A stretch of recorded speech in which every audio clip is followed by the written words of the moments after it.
High court को नहीं, supreme court को भी इस पर नजर बनानी चाहिए कि किस तरह का जो है प्रोटेक्शन जो है सरकार और एडमिनिस्ट्रेशन मिलके जो है, पुलिस मिलके जो है, किस तरह से। और मैं तो उस पिता के बारे में सोच रहा हूँ जिसको न्याय की उम्मीद जगी थी, उसके सपनों पर कैसी चोट हुई होगी, उसके अंदर किस तरह की पीड़ा पैदा हुई कि न्यायपालिका से भी न्याय नहीं मिलेगा तो कहां से मिलेगा। जब पुलिस और सरकार आपके खिलाफ है तो कहां से आपको न्याय मिलेगा।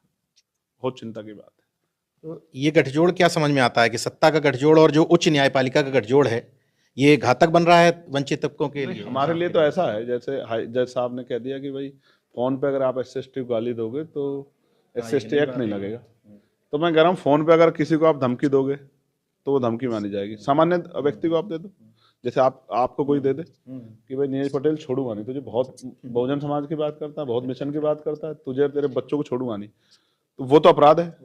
लेकिन फोन पे अगर SC के लोग किसने अपमानित शब्द कहे या इस तरह अपमान किया या कार्रवाई की होगी तो वो अपराध नहीं माना जाएगा। उनका कहना ये बहुत कुछ है। हमारे लोगों के सामने चिंता है, वो चीज़ों को देखें और परखें किस तरह का माहौल और किस तरह के कानून बन के उनको जो है जमी दर्ज करने का प्रयास सरकारें कर रही है। आज मैं आपको एक बात बताता हूँ, पिछले लंबे समय से मैं आगरा में आके अपने लोगों से बात करना चाहता था, क्योंकि मैं जेल में था, मैंने बाबा साहब अम्बेडकर का वो भाषण पढ़ा था। और जो सबसे इम्पोर्टेंट उन्होंने कहा कि भाई देखो, मैं जब अपने चारों तरफ देखता हूँ तो मुझे एक भी ऐसा नौजवान नहीं दिखाई देता जो इस तंबू का बम्बू बन के आंदोलन चलाए। उन्होंने कहा मैं ऐसा बम्बू हूँ जिसके ऊपर बहुत सारे टेंटों का भार है, यानी कि इतने बड़े समाज का भार मेरे ऊपर है। मैं अकेला आदमी हूँ, मैं बूढ़ा हो चला हूँ, बीमार रहता हूँ। और अंत के शब्द ये थे कि मैं चैन से मरना चाहता हूँ। अगर एक भी नौजवान ऐसा खड़ा होकर इस आंदोलन रूपी तंबू का बम्बू बन के इस आंदोलन को आगे बढ़ाए तो मैं भी चैन से मर सकूं।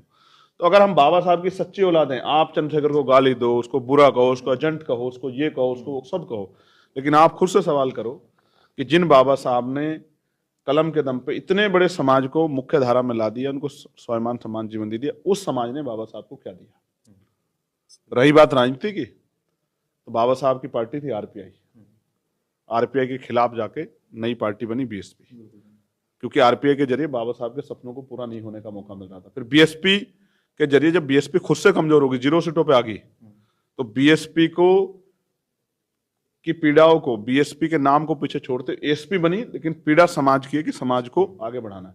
अगर मैंने अपराध किया तो मुझसे पहले यही काम मान्यवर काशीराम साहब ने किया, और ये इसलिए किया कि वो तो बड़े थे, वो तो नेता थे, हमारे रहबर थे, लेकिन हमें तो